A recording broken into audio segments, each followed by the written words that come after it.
Hanya terpakai setengahnya mungkin ya, kurang ya. Masih banyak sisanya ya. Sebenarnya bisa kita kirimkan PDF-nya, cuma nanti kita jelaskan kadang-kadang kita butuh hal-hal yang manual dalam hidup ini. Ya. Walaupun sekarang ini semuanya serba otomatis. Ya.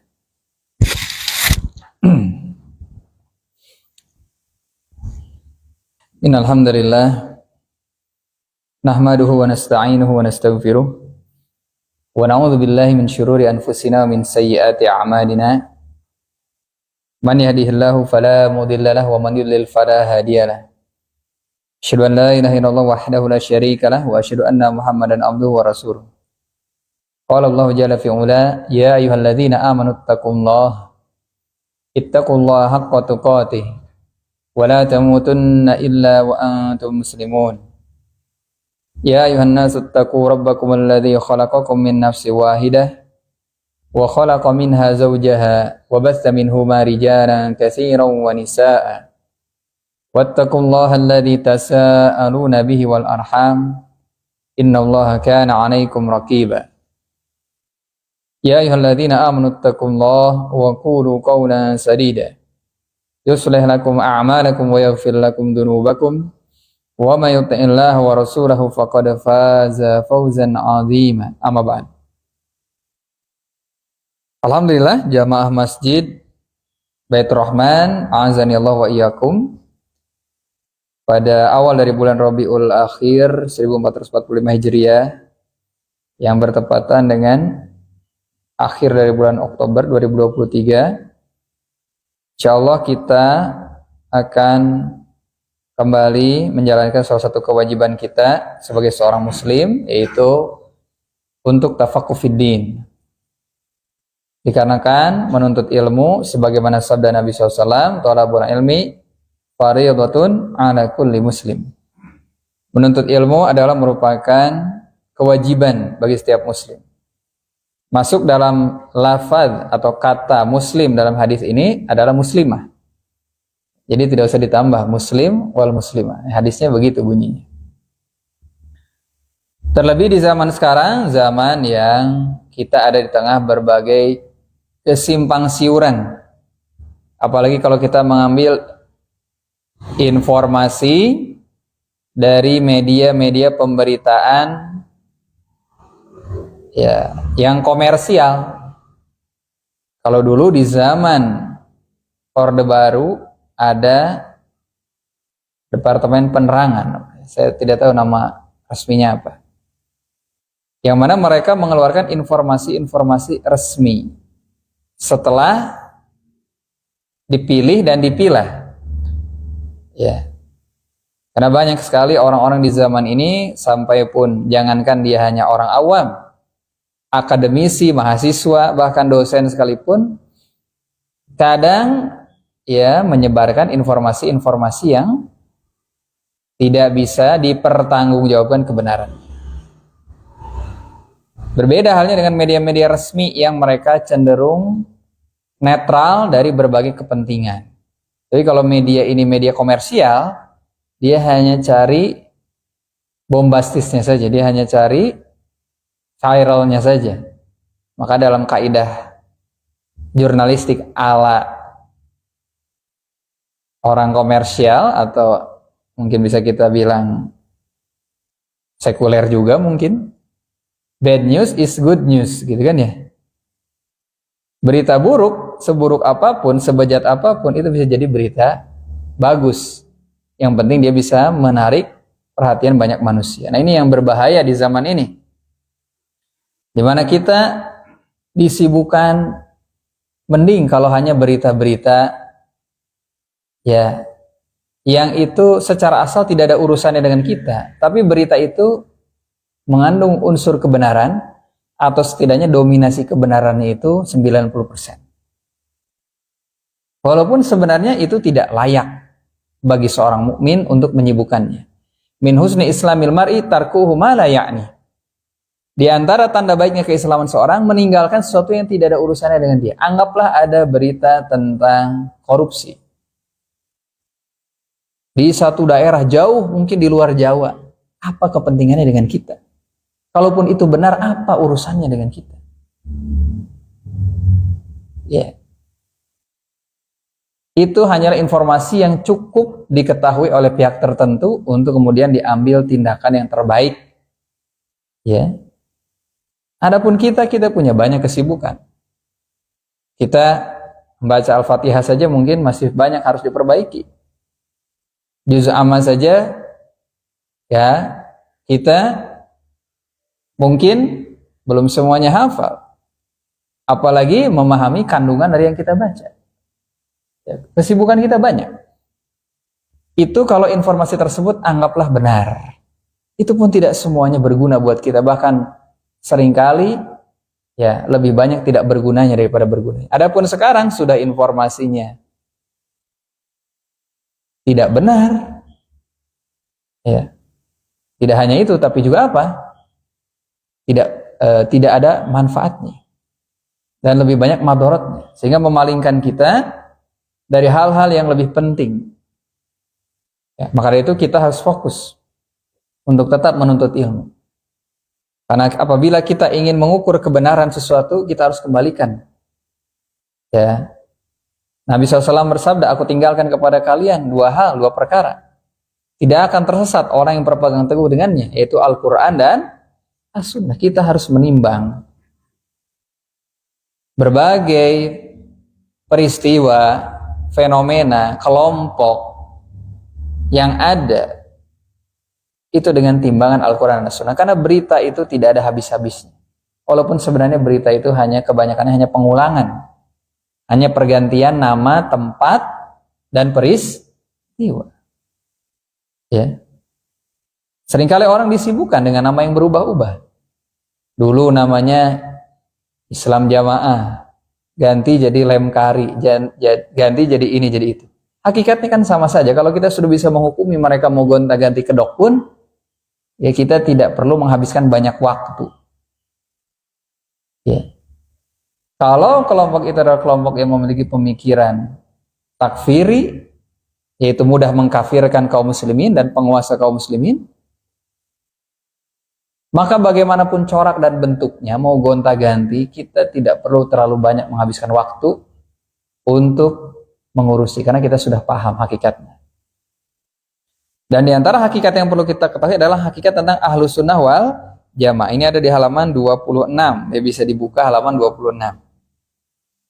Ada Ahlus Sunnati wal Jamaah. Tadi kita sampaikan di awal, sekarang ini zaman di mana kita ini serba otomatis. Zaman dahulu kalau kita ingin kopi, sekarang juga malah kita kembali kepada Waalaikumsalam. Yang tadinya kita suka dengan yang instan, ternyata sekarang kita pun banyak yang senang kembali kepada hal yang manual. Kenapa? Pak, damang Pak. Karena hal-hal yang manual itu seringkali lebih minim efek negatifnya. Betul atau tidak? Sekarang kenapa banyak kopi-kopi menjamur di mana-mana? Ya, karena lebih alami, lebih jauh dari yang namanya hal-hal yang sifatnya pengawet dan sebagainya. Ya. Maka tidak semua yang instan itu selalu lebih baik. Zaman dulu kita, kalau zaman saya kecil, kalau mau nonton kartun itu kan seminggu sekali. Harus nunggu nanti minggu depan. Anak sekarang dalam 1 jam itu bisa apa? Gonta-ganti. Bahkan belum beres satu pindah. Maka mereka tidak mengenal yang namanya apa? Menghargai sebuah proses. Nah, proses itu penting. Proses itu lebih penting daripada sekedar kuantitas. Kualitas itu kadang lebih penting. Maka itu di zaman sekarang kita melimpah informasi, tapi informasinya bukan hanya nggak berkualitas, bahkan sampah, bahkan banyaknya adalah racun dan menyesatkan. Ya. Maka para ulama dahulu lihat, Jabir bin Abdullah melakukan perjalanan 1 bulan untuk mendapatkan 1 hadis. Kalau menurut hitungan sekarang tidak efektif sekali ya. Kenapa? Karena kita hanya memandang dari kacamata dari sisi apa? Hasil. 1 bulan 1 hadis. Saya, Ustadz nih, di HP saya nih Ustadz, Hadis semua Sahih Bukhari ada, Sahih Muslim ada. Kita bisa download 100 hadis, 500 hadis, 1000 hadis dalam kurang dari 10 menit. Tapi hadis arba'in pun sampai sekarang nggak hafal-hafal. Gitu kan? Kita cuma bisa bangga dengan banyaknya isi HP kita yang setara dengan perpustakaan ya, yang ukurannya besar, yang mungkin ukurannya 5 atau 6 kali masjid ini. Tapi lihat, sahabat dahulu melakukan perjalanan untuk mendapatkan satu hadis. Karena mereka tahu nilainya ilmu. Mereka menganggap perjalanan yang dilakukan untuk mendapatkan satu hadis itu adalah harga yang pantas. Ya. Maka sesuatu itu apabila dicari dengan susah payah, dia akan berharga. Adapun apabila mudah didapatkan bertebaran, nilainya jadi murah. Makanya sebagian ulama dahulu walaupun mereka bisa menyampaikan hadis, mereka tidak mau menyampaikan hadis kepada sembarang orang. Bahkan Imam Malik dan para ulama ahli hadis di zamannya punya standar yang ketat. Kalau orang mau datang ke majelis hadis, tidak boleh dia itu seorang yang belum balik. Atau bukan hanya sekedar balik, dia harus melampaui ya fase amrod. Amrod itu apa? Anak muda yang belum tumbuh jenggotnya. Bukan berarti kalau antum gak punya jenggot gak boleh hadir ke majelis ilmu ya. Karena sebagian ustadz malah gak ada jenggotnya, ya, nggak dibolehkan. Bahkan ketika ada yang tahu Imam Malik punya standar seperti itu, dia pura-pura ditempeli apa jenggot-jenggotan. Terus ada yang kalau bahasa anak muda sekarang itu apa? Cepu ya. Ada yang melaporkan kepada Imam Malik. Imam Malik itu ada yang panggil sini, dipanggil, dipukul. Ya. Tapi dia berbangga dengan hadis yang dia dapat. Gak apa-apa saya dipukul. Yang penting saya pernah dapat 16 hadis dari Imam Malik. Nah ini dipukulnya aja mereka bangga. Ya. Bahkan di antara mereka ada yang dipukul, lalu dia komplain. Kenapa saya dipukul? Saya nggak mau dipukul begini. Ya. Padahal dia juga sudah punya salah. Yaitu dia tidak mau pergi dari depan rumah seorang ahli hadis. Coba antum ya, mau masuk rumah, baru masuk misalnya sholat duhur, terus antum mau keluar, kok itu ada orang, ya siapa ya, antum masuk rumah lagi, terus tiba-tiba mungkin sekitar jam 1:30 antum lihat, loh kok masih ada orang di depan rumah, ngapain orang ini gitu kan, sampai sore ternyata masih ada, ya, privasi anda terganggu atau tidak? Terganggu, ini orang mau ngapain, ya. Maka dipukul oleh salah seorang ahli hadis. Lalu kata dia, saya dipukul nggak apa-apa lah, tapi saya minta 20 hadis sesuai dengan jumlah pukulan saya. Akhirnya dikasih hadis oleh seorang ulama. Setelah itu gimana? Wahai imam, silakan tambah lagi pukulannya, tambah lagi hadisnya. Nggak apa-apa, silakan. Ya. Jadi mereka paham bahwa ilmu ini adalah sesuatu yang mulia, harus didapatkan dengan keringat dan perjuangan. Bukan seperti sekarang, ya orang nonton kajian tidak punya toharoh, membuka aurat, mungkin sambil senderan, makan kacang, tiduran, gitu ya. Gimana mau dapat berkah? Sedangkan ilmu itu sesuatu yang agung. Ayat Quran dibacakan, ya, hadis dibacakan, tapi dia tidak menyimak dengan seksama. Di dalam Al-Quran, inna fi dzalika ladzikra, sesungguhnya di dalam kisah-kisah umat terdahulu terdapat pelajaran. Bagi siapa? Liman kana lahu qalbun, bagi orang yang memiliki hati. Au alqasama, atau dia menyimak dengan baik. Wa huwa syahid, sementara hatinya hadir. Bagaimana orang ya mendengarkan ilmu sambil ngurus yang lain-lain, hatinya tidak hadir. Nah, maka ilmu itu sebagaimana dikatakan oleh Yahya bin Abi Katsir, la yunalu ilmu bi rahatil jismi. Ilmu tidak bisa didapatkan dengan badan yang bersantai-santai. Ini yang sudah dilakukan oleh para ulama kita sejak dahulu. Maka Ibnu Abbas datang ke depan rumah Zaid bin Thabit.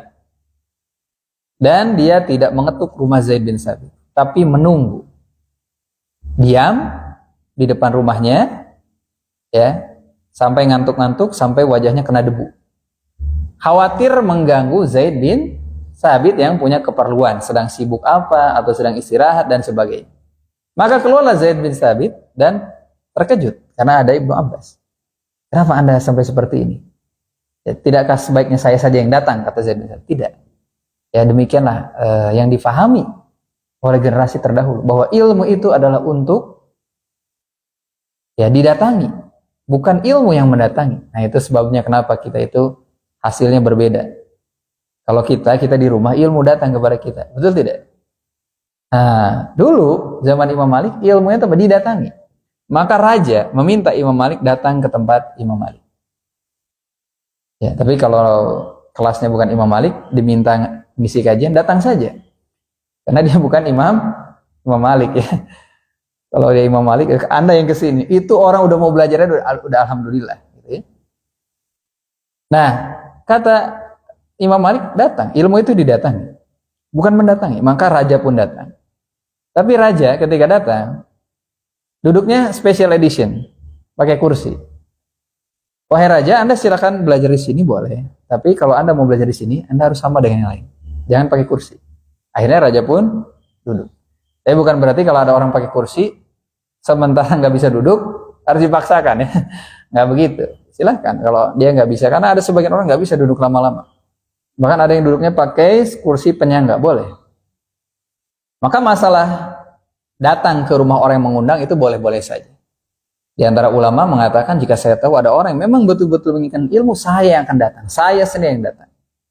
Bahkan di antara para ulama ada yang meluangkan waktu istirahat mereka. Di mana salah seorang yang datang dari tempat yang jauh menemui Muhammad bin Hasan Asy-Syaibani. Wahai Imam, Anda ini orang yang sibuk. Anda qadi, seorang hakim. Kajian Anda sedikit, jarang. Gimana saya bisa dapat ilmu? Saya datang dari tempat jauh, saya mau nggak bisa lama-lama di sini. Saya harus mendapatkan banyak ilmu dari Anda. Baik, kalau begitu nanti kamu malam-malam datang ke rumah saya. Ya. Nanti saya akan ajarkan kamu ilmu.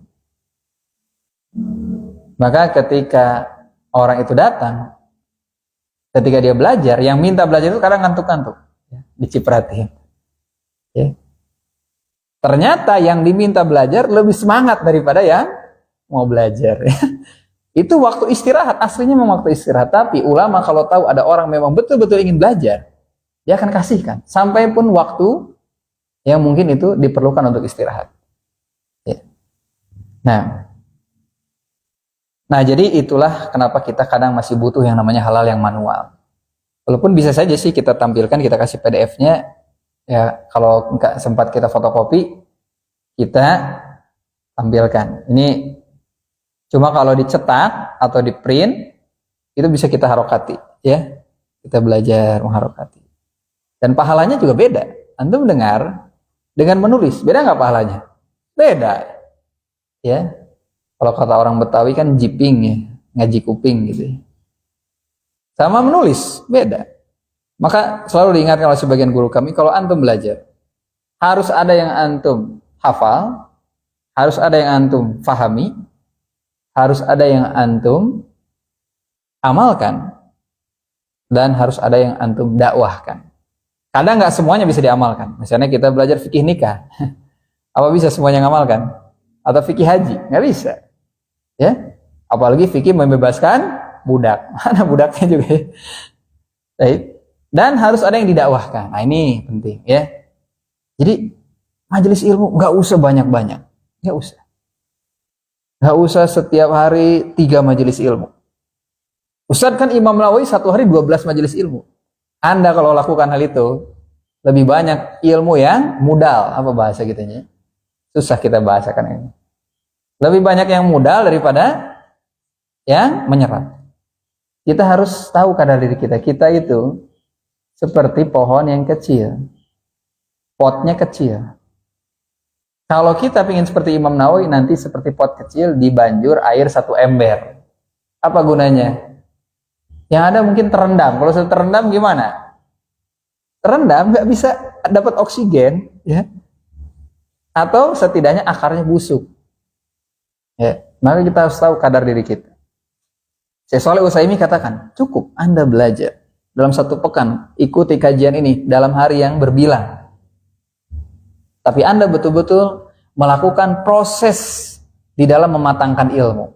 Maka Syekh Shalih Utsaimin punya muhadharah tentang manaratu taksilil ilmi. Ya, itu panduan di dalam mengokohkan dasar-dasar ilmu. Di mana ilmu itu memerlukan proses sebelum kita mempelajari langsung. Kemudian fokus, tahap kedua adalah fokus ketika pelajaran itu berlangsung, dan tahap ketiga murojaah. Kalau orang melakukan 3 hal ini, walaupun dia tidak mengikuti banyak pelajaran, maka dia akan memiliki at-tamkin, kekokohan di dalam ilmu yang dia pelajari. Maka ada salah seorang Syekh Al-Khudair, saya lupa nama depannya.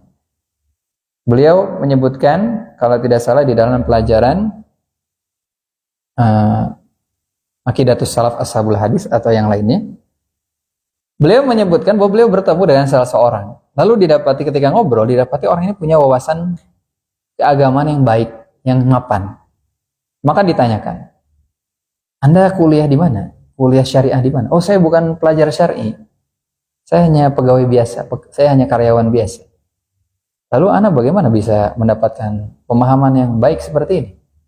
Sederhana saja, saya ini kalau saya berangkat kerja, saya mendengar sebuah kajian. Saya dengar, lalu ketika pulang, saya dengar kajian yang sama. Saya ulang lagi.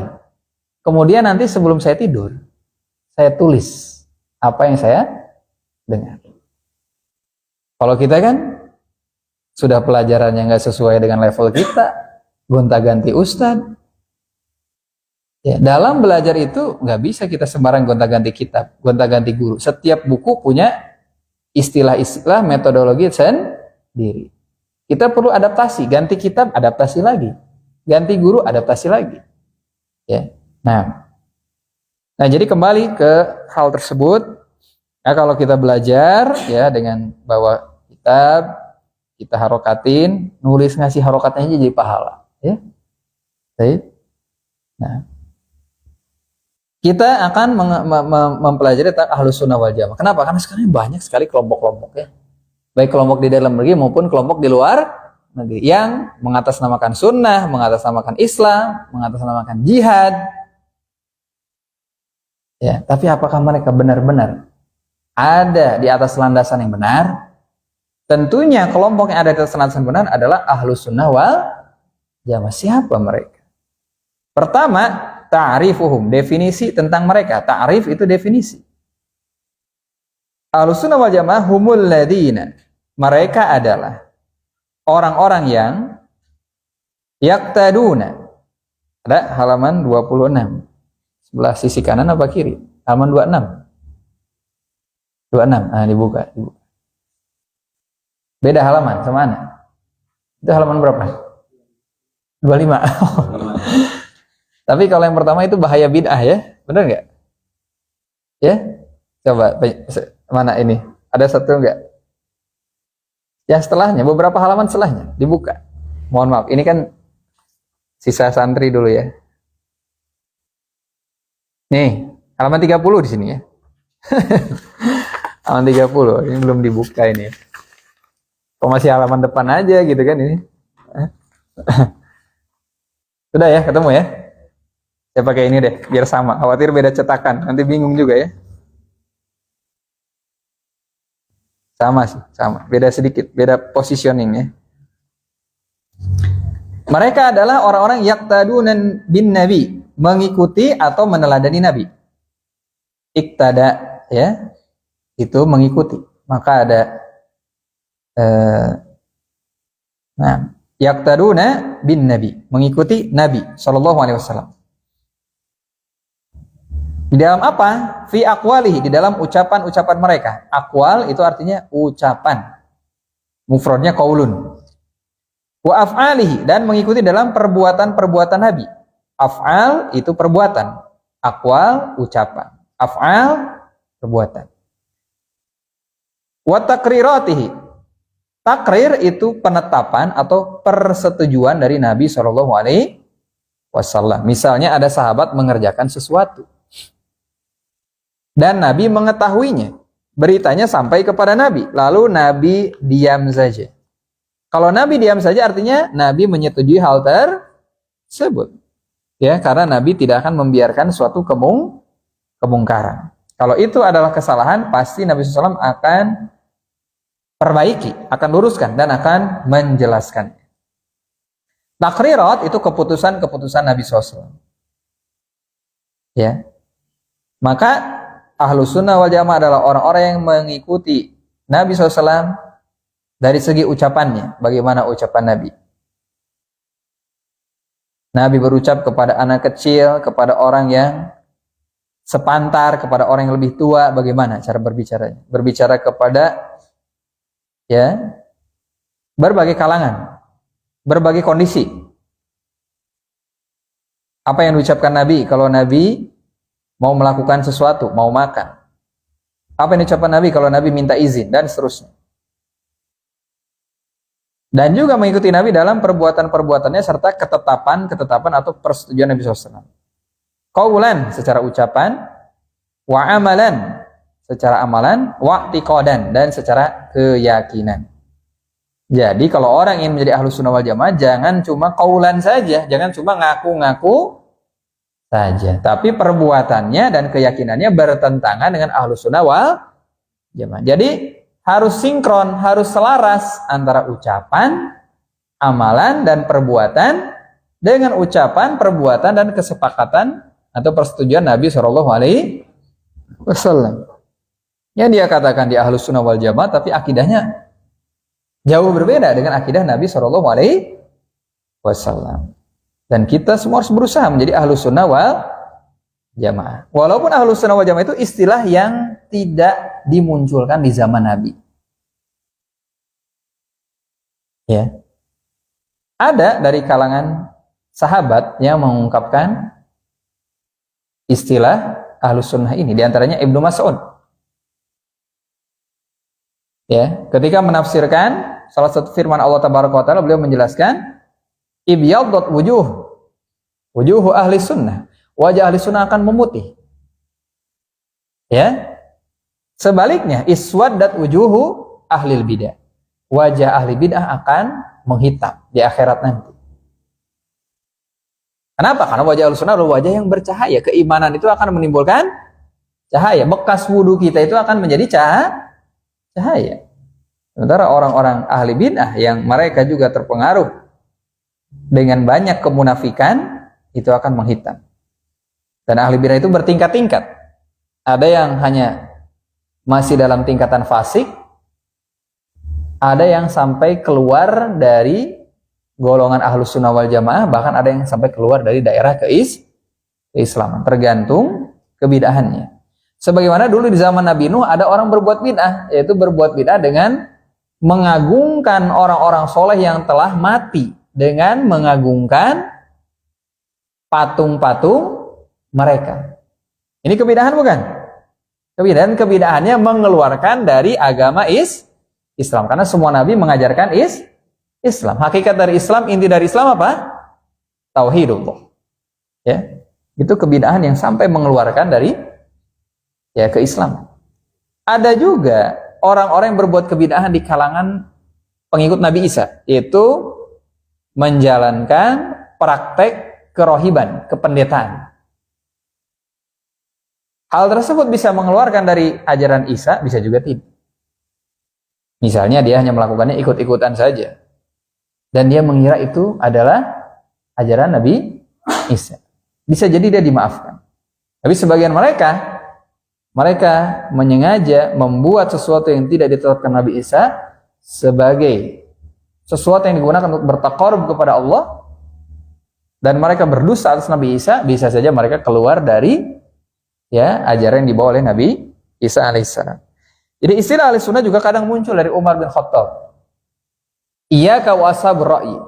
Hati-hati kalian dari orang-orang yang selalu mengedepankan logika, mendewakan logika.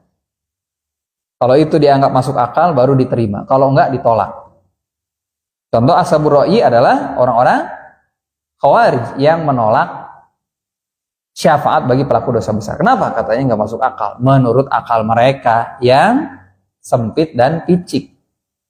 Demikian juga orang Mu'tazilah, mereka menolak adanya syafaat bagi ya pelaku dosa besar di akhirat nanti. Nah, jadi Umar bin Khattab menegaskan, hati-hati dari ashabur ra'i, orang-orang yang suka menolak dalil-dalil yang sudah jelas dari Al-Quran dan Sunnah hanya karena dianggap tidak masuk akal. Sebenarnya bukan tidak masuk akal, tapi apa? Akal kita belum bisa mencernanya secara utuh. Dahulu Nabi SAW mengatakan, apabila ada idza waqa'al ina fi idza waqa'a al-dzubab fi ina'i ahadikum. Apabila ada seekor lalat yang mengenai bejana kamu, gelas atau apa, tenggelamkan. Kenapa? Karena sebelah sayapnya mengandung racun, sebelahnya mengandung obat. Kalau ini kita sampaikan kepada sembarang orang, mungkin akan jadi bahan tertawan. Karena dianggap apa? Nggak logis. Ya mungkin itu kata orang dulu, karena mereka belum mampu membuktikannya. Adapun sekarang, dengan berbagai teknologi yang ada, itu bisa dibuktikan. Ya. Nah, maka jangan menolak hadis-hadis Nabi tentang azab kubur. Sebagian kelompok menolak azab kubur. Karena apa? Tidak masuk akal menurut mereka. Dihisab aja belum, masa udah diazab? Gitu kan? Itu logika mereka. Padahal Nabi SAW sudah jelas-jelas menjelaskan bahwa beliau melalui kubur 2 orang yang mereka ini disiksa. Di antaranya dikarenakan tidak bersuci dengan benar, dan yang kedua adalah banyak melakukan namimah. Itu adu domba. Jelas hadisnya. Ya. Jadi jangan tertipu hanya karena dia adalah akademisi, ya. Lalu kalau berbicara nampaknya selalu mengedepankan logika. Padahal inilah sesuatu yang apa? Bertentangan dengan logika yang benar. Karena logika yang benar, ya, menetapkan bahwa tidak semua hal itu yang tidak bisa dibuktikan berarti tidak logis. Sekarang ruh, bagaimana orang membuktikannya? Ya, tapi justru yang tidak logis adalah orang yang menolak keberadaan ruh. Ya. Nah, walaupun kita belum bisa membuktikan secara empirik ruh itu seperti apa, materi dasarnya apa, cair, gas atau padat, atau cahaya atau apa, bentuknya bagaimana, posisinya di mana, masanya berapa, dan seterusnya, gitu kan? Maka istilah Ahlussunnah wal Jamaah muncul juga dari orang seperti Umar bin Khattab. Hati-hati dari ashabur ra'yah, dan hendaklah apabila ada orang melaga Al-Quran dengan akal, maka jawablah dengan sunnah. Kalau ada orang ashabur ra'yi, dikatakan oleh Umar, mohon maaf ada yang terpotong ucapannya, hati-hati kamu dari ashabur ra'yi, orang yang mengedepankan akal, dikarenakan mereka adalah musuh sunnah. Li'annahum a'da'u sunnah, mereka itu musuh-musuh sunnah. Berat bagi mereka untuk menghafalkan hadis-hadis Nabi SAW. Malas mereka untuk mencari hadis Nabi SAW. Tidak berminat, tidak berserela. Sukanya apa? Sukanya mendengar perkataan Aristoteles, teori-teori logika yang didapat dari orang-orang kafir, kaidah-kaidah berpikir yang itu justru banyak mengandung kontradiksi. Makanya pendapat Aristoteles yang sekarang dengan yang dulu itu beda. Ada kontradiksi pendapat Aristoteles sendiri, atau pendapat seorang filosof dengan filosof yang lain. Beda atau enggak? Beda. Dalam satu masalah saja mereka nggak bisa sepakat. Kalau gitu akal siapa yang mau dipakai dalam menetapkan satu kebenaran? Maka akal tidak mungkin digunakan untuk menetapkan standar Jangankan satu filosof dengan filosof lainnya. Dia sendiri saja pagi ngomong A, siang ngomong B, sore ngomong C. Maka dari itu Umar bin Abdul Aziz mengatakan bahwa orang yang paling banyak kegoncangannya adalah ya orang-orang seperti ini. Kenapa? Karena mereka menjadikan agamanya sebagai ajang perdebatan. Agama itu apa? Sebagai ya wacana yang mereka jadikan bahan perdebatan. Padahal agama ini tidak menerima perdebatan. Apa yang sudah jelas tidak butuh didebat lagi. Agama hanya mengandung al-khobar wal insya, pemberitaan dan insya berupa perintah maupun larangan. Kalau berita, apa kewajiban kita? Membenarkannya. Kalau perintah dilaksanakan, kalau larangan ditinggalkan. Mana yang mau didebat? Nggak ada. Nggak ada ruang. Ya, kecuali dalam permasalahan-permasalahan ijtihadiyah. Ya. Yang tidak didapati nasnya yang tegas dalam permasalahan tersebut. Nah, jadi hati-hati dengan orang yang mengedepankan logika. Ashabur ra'yi, mereka adalah musuh sunnah, ditegaskan oleh Umar bin Khattab. Kalau ngomong sepertinya canggih, yang namanya burung yang disebut di dalam surat Fil, Al-Fil, ya, alam taro kaifa fa'ala rabbuka bi ashabil fil.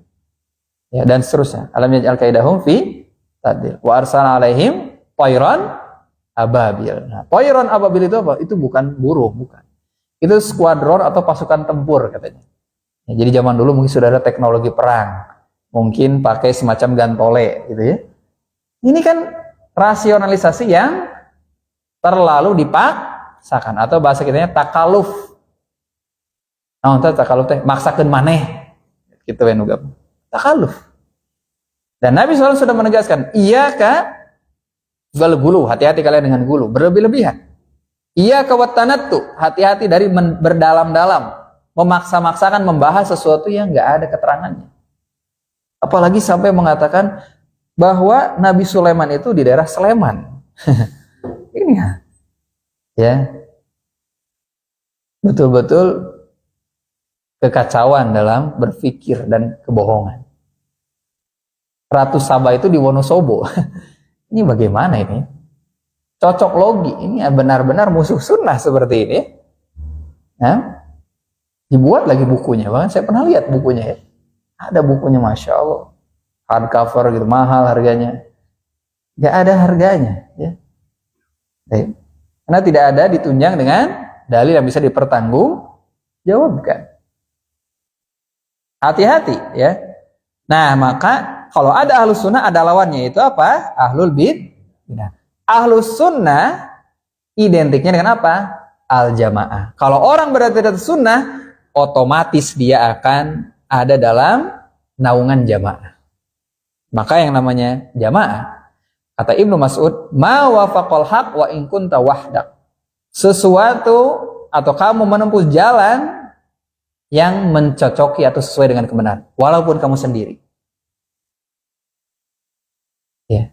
Di satu kampung mereka punya kebiasaan memberikan persembahan kepada penunggu gunung.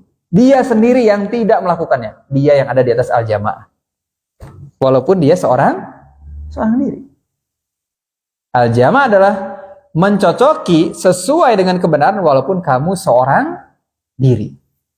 Kalau perbuatanmu sesuai dengan dalil dari Al-Quran, sesuai dengan dalil dari As-Sunnah, walaupun kamu menyelisih kiai-kiai di kampung, ya, atau para ustadz yang ada di komplek, yang ada di satu kota, Anda berada di atas al-jamaah. Maka kalau ada sunnah, ada jamaah. Di mana ada sunnah, di situ ada jamaah. Ahlul bid'ah wal furqah. Furqah apa furqah? Perpecahan. Di mana ada bid'ah, di situ ada firqah, walaupun jumlahnya banyak. Misalnya di satu daerah, ya, misalnya di satu daerah, saya nggak mau sebut daerah lah ya, takut orang daerah tersebut marah gitu. Ustaz, di tempat kami memang ada markas ahli bid'ah, tapi ahli sunnahnya juga banyak gitu. Di suatu daerah ada suatu ahli bid'ah punya kerajaan. Nah, kerajaan itu karena bangunannya megah, dananya mengalir. Ya, sampai pimpinan-pimpinannya juga sering touring pakai moge gitu ya. Cabangnya di mana-mana, di Bandung juga ada. Ya. Di sini juga dekat ada ya. Tapi mereka sudah ikrar mencabut baiat ya yang di Bandung sebagian. Alhamdulillah. Jumlahnya banyak, berarti jamaah dong, San. Mau satu desa, satu kecamatan, satu kota semuanya ada di atas kebidahan, maka itu firqah. Sekte, kelompok sempalan. Sekarang di Iran semuanya bukan cuma satu kota, satu negara, Syiah semuanya. Ada satu orang yang di atas sunnah, yang jamaah yang mana? Yang satu. Yang lainnya di atas firqah, di atas perpecahan. Apa sih standar jamaah itu? Jamaah itu menginduk kepada Islam yang asli dan murni yang ada di zaman Nabi Shallallahu Alaihi Wasallam. Maka ketika ada orang menyempal dari jamaah Rasulullah dan para sahabat, yaitu kelompok Khawarij, mereka terhitung firqah. Kenapa? Keluar dari mainstream, dari sawadul a'zam, dari mayoritas, kelompok mayoritas. Dulu ahli bidah itu minoritas. Dulu, makanya ketika disebutkan al-jamaah adalah sawadul a'zam, itu ditinjau dari kondisi awal, di mana ahlus sunnah sebagai mayoritas. Kalau sekarang gimana? Ustadz, kan ahlus sunnah itu sawadul a'zam. Di negeri kita banyaknya apa? Berarti itu yang kita ikut. Sekarang itu harus diketahui. Jadi kalau memahami dalil jangan cuma satu doang, harus diambil dari yang lain. Ingat Nabi SAW bersabda, badal Islamu ghoriba. Islam pada mulanya asing. Terus gimana? Wa sayaudu ghoriba, dan akan kembali asing di akhir zaman. Fatuba lil ghuraba, maka beruntunglah orang yang asing.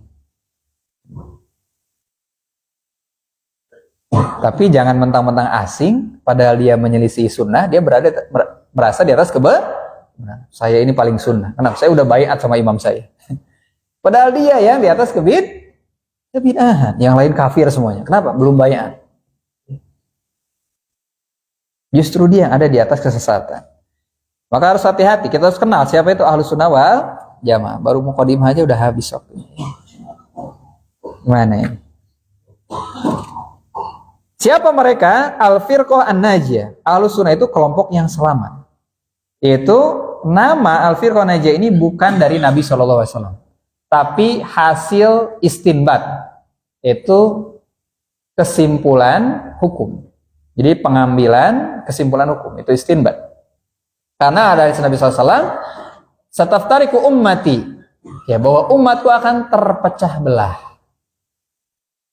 menjadi 73 golongan. Semuanya berada di neraka kecuali satu. Kalau yang masuk neraka selamat atau enggak? Enggak selamat. Kalau yang selamat apa namanya? An-najiyah. Firqah najiyah itu kelompok yang mendapatkan keselamatan. Kenapa? Karena tidak terancam masuk ke dalam neraka. Yang 72 semuanya terancam neraka kecuali satu. Siapa itu? Al-jamaah. Jadi nama yang ada dari Nabi adalah Al-jamaah. Nama ahlus sunnah dari Nabi bukan? Tidak secara eksplisit, secara tegas dari Nabi SAW. Tapi kalau dari sahabat ada atau enggak? Ada. Ustaz, kenapa jadi ada istilah kayak gitu? Istilah itu kadang perlu dimunculkan untuk sebagai identifikasi, untuk kontra dari sebuah penyimpangan. Ketika muncul bid'ah, maka dibutuhkan untuk memunculkan istilah yang menunjukkan, mengidentifikasi bahwa ya adanya jalan yang berseberangan dengan ahli bid'ah. Maka dimunculkan ahli sunnah wal jamaah. Maka disebutkan di dalam muqaddimah Sahih Muslim, ya, di antara ulama mereka mengatakan, dahulu manusia tidak pernah bertanya tentang sanad, yaitu mata rantai periwayatan hadis. Itu person-person yang meriwayatkan sebuah hadis sehingga sampai kepada Nabi Shallallahu Alaihi Wasallam. Maka ketika terjadi perpecahan, maka mulailah ya para ulama bertanya, sammulana rijalakum, sebutkan kepada kami perawi-perawi hadis kami. Jika hadis itu muncul dari ahli sunnah, maka diterima. Jika dari ahli bid'ah, maka ditolak. Nah, jadi istilah ahli sunnah itu sudah mulai mapan di masa tabi'in. Munculnya utamanya di masa sahabat, tapi mapan di masa tabi'in. Kalau dari ahli sunnah, diterima. Kalau dari ahli bid'ah, tidak diterima. Artinya sudah ada apa? Dikotomisasi, sudah ada pemisahan seperti ini. Ya. Jadi nama-nama ini diperlukan untuk identifikasi dan untuk membedakan agar tidak tercampur mana yang hak, mana yang batil. Ya. Baik. Maka nama-nama yang muncul sepanjang tidak menyelisih syariat tidak apa-apa. Ada nama Muhajirin, ada nama Ansor. Nggak usah pakai Muhajirin Ansor, udah Islam aja gitu kan. Gak apa-apa, silahkan nama Muhajirin, nama Ansor silahkan. Asal tidak dijadikan standar wala wal baro. Pokoknya kalau dia Muhajirin mau benar mau salah saya bela. Nah, itu nggak benar. Pokoknya kalau dia Ansor mau benar mau salah saya bela karena saya Ansor. Nggak bisa begitu. Ya. Walaupun nama Muhajirin ini ada dalam Al-Quran, tapi kalau jadi standar al-wala wal baro, orang yang membela dengan fanatik buta, maka dia berada di dalam kekeliruan. Ya. Karena nama-nama ini tidaklah menunjukkan adanya kemaksuman. Nah, tapi kalau Muhajirin dan Ansor bersepakat, hampir tidak mungkin ada kebenaran yang keluar dari Muhajirin dan Ansor. Ya. Nah, mereka adalah Al-Firqah Najiyah. Ini nama dari Nabi atau kesimpulan hukum? Kesimpulan hukum. Karena Nabi nggak pernah mengatakan illal firqah najiyah, kecuali firqah najiyah. Nabi hanya bilang yang satu apa? Al-Jamaah. Itu nama yang dari Nabi. Kemudian At-Ta'ifah Al-Mansurah, ini juga nama yang muncul dari para ulama. Sama seperti Al-Firqah Najiyah itu juga penamaan dari para ulama. Ustaz emang boleh buat istilah-istilah itu? Boleh. Sekarang istilah sholat, istilah rukun, syarat sholat, rukun sholat, Nabi pernah ajarkan. Ya, syarat sholat adalah 1, 2, nggak ada. Itu dari ulama penamanya. Ya, rukun sholat, sunnah-sunnah sholat itu nggak ada dari Nabi Shallallahu Alaihi Wasallam. Itu untuk memudahkan kita saja di dalam ya membagi, mengklasifikasi dan memahami permasalahan sehingga tidak tercampur. Karena masing-masing ada konsekuensi sendiri. Ta'ifah al-Mansurah itu berdasarkan hadis Nabi SAW. La tazalu ta'ifatu min ummati zahirina 'alal haq. Akan ada senantiasa sekelompok dari umatku yang tegak di atas atau unggul di atas kebenaran. La yadurru man khadalahum. Tidak akan memudaratkan mereka orang yang merendahkan mereka, yang menghinakan mereka. Ya, dan mereka akan senantiasa demikian sampai tegak hari kiamat. Jadi, kelompok yang senantiasa zahir, unggul di setiap zaman. Kenapa zahir? Kenapa unggul? Karena diberikan pertolongan. Kalau orang ditolong, menang atau tidak?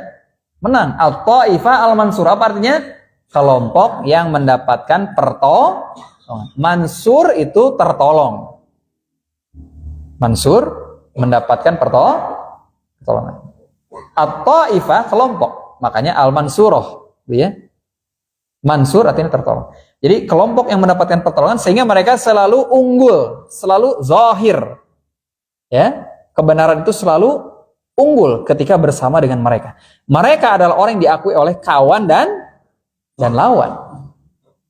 Dan zahirnya Ahlus Sunnah itu tidak selalu dengan as-saif was-sinan, tidak selalu dengan pedang dan tombak. Tapi Ahlus Sunnah selalu unggul dengan al-hujjah wal barahin, dengan berbagai argumen dan bukti-bukti ilmiah. Kalau dengan persenjataan, Ahlus Sunnah selalu zahir tidak? Tidak. Di zaman Imam Ahmad diintimidasi 3 generasi ke khalifah. Secara kekuatan, ya, dominasi, Ahlus Sunnah apa? Termarginalkan, diintimidasi. Tapi hujah mereka sangat kuat. Semua ahli bid'ah tidak bisa membantah hujahnya Imam Ahmad bin Hanbal. Karena mereka tidak bisa pakai hujah, maka pakai otot, pakai cara kekerasan. Mereka nggak bisa untuk mendebat dan mematahkan argumen Imam Ahmad bin Hanbal. Jadi kalau ada pertanyaan, Ustaz, Ahlus Sunnah itu katanya selalu zahir di setiap zaman. Ternyata ada Ahlus Sunnah yang termarginalkan, yang terintimidasi. Iya, zahirnya Ahlus Sunnah tidak mesti secara kekuatan fisik, tapi secara hujah, secara argumen mereka tidak pernah kalah. Nggak ada ceritanya. Hujah Ahlus Sunnah itu apa? Lemah. Kalaupun kelihatannya hujah Ahlus Sunnah itu selalu kuat. Kalaupun kelihatannya lemah, kenapa? Karena orangnya tidak menguasai argumentasi Ahlus Sunnah. Syekhul Islam Ibnu Taimiyah diakui oleh kawan dan lawan. Semua mengakui Syekhul Islam Ibnu Taimiyah. Kalau Syekhul Islam sudah berdebat, sudah menyampaikan argumen, nggak ada yang bisa membantah. Syekhul Islam menulis satu kitab Al-Wasithiyah. Silakan tulis bantahannya, saya tunggu. Bertahun-tahun ditunggu nggak ada yang bisa. Ya. Bahkan beliau membantah ahli bidah menulis bantahan. Lalu atau memiliki syubhat. Maka ditulis bantahan yang panjang lebar dari berbagai sisi. Dalam kitab At-Tis'iniyah. Ya, nggak ada yang bisa untuk menghadapi hujahnya Ahlussunnah wal Jamaah. Karena mereka tidak berbicara kecuali dengan qala Allah wa qala Rasul wa qala sahabah. Ya, itu Ahlussunnah wal Jamaah. Maka kita harus mengukur sesuatu itu dengan timbangan ilmu. Bahwa yang benar adalah Ahlussunnah wal Jamaah, nanti juga punya nama-nama yang lain. Tadi Al-Ghuraba di antara namanya. Itu juga hasil penamaan dari ulama. Fatuba lil ghuraba. Atau bisa juga ini dari Nabi SAW. Karena Nabi yang menegaskan, maka beruntunglah orang-orang yang asing. Atau nama lain Ahlussunnah adalah Ahlul Hadith. Nama lain dari Ahlussunnah adalah siapa? Ahlul Athar. Ya. Atau mereka adalah As-Salafiyun, pengikut generasi salafus soleh, dan nama-nama yang lainnya. Ya. Khosa'isuhum, khosa'is itu artinya keistimewaan. Nah, ini yang penting untuk kita ketahui. Tapi udah habis waktunya, jadi nanti lagi kita bahas. Ya. Jadi jangan resah, tenang, udah selesai kajiannya. Keluarga udah nunggu saya di rumah. Iya, udah selesai.